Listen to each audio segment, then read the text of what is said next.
JO 2018, fin des Jeux avec des Coréens du Nord, mais sans drapeau russe. La cérémonie de clôture, dimanche, aura lieu en présence d'une délégation nord-coréenne, mais la suspension de la Russie est maintenue. Après 16 jours de compétition et des mois de tractations diplomatiques, les 23e Jeux olympiques d'hiver se terminent, dimanche 25 février, lors d'une cérémonie de clôture, qui résumera parfaitement ces Jeux de la paix, en présence d'une délégation nord-coréenne de haut niveau, mais sans drapeau russe.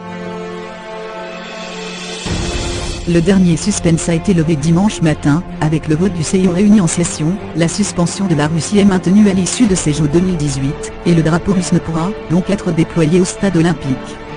Le maintien de la suspension a été voté à l'unanimité, et les 2 cas de dopage constatés durant les Jeux ont pesé lourd dans la balance pour une Russie qui espérait, au moins partiellement, revenir dans le giron sportif. Délégation de Corée du Nord.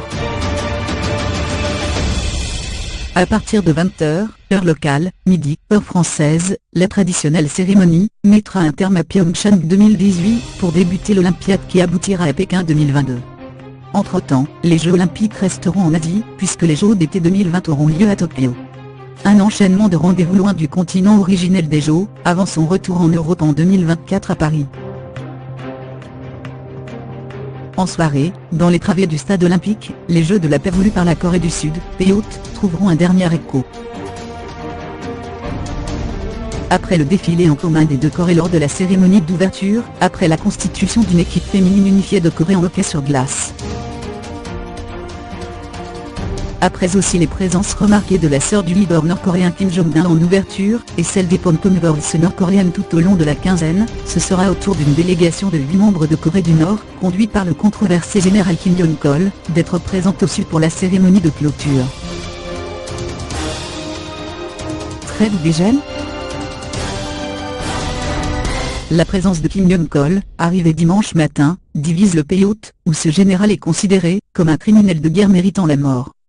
Kim Jong-chol est soupçonné d'avoir un temps dirigé le Bureau général de reconnaissance gérant les opérations nord-coréennes d'espionnage, et d'avoir ordonné notamment le torpillage de la corvette sud-coréenne Cheonan en 2010, qui avait fait 46 morts.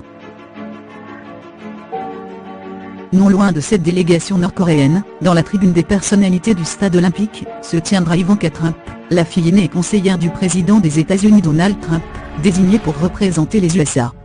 Un responsable américain a fait savoir qu'aucun contact entre Ivanka Trump et des responsables nord-coréens n'était prévu à cette occasion. Le pouvoir de la diplomatie sportive trouvera, malgré tout, avec cette cérémonie une parfaite illustration, alors que M. Trump a annoncé 24 heures auparavant de lourdes sanctions contre la Corée du Nord. L'avenir des racistes, ce rapprochement historique entre les 2 Corées, toujours techniquement en guerre depuis 1953, n'était qu'une trêve olympique ou un premier jalon solide vers une désescalade des tensions dans la région. Au terme des 16 jours de compétition, 102 titres auront été décernés, et des images fortes resteront. Comme celle, encore dimanche matin, de l'équipe de curling sud-coréenne, même battue en finale par la Suède, dont les membres étaient inconnus au début des Jeux, et qui restera, finalement, dans l'histoire comme les visages de Pyeongchang 2018.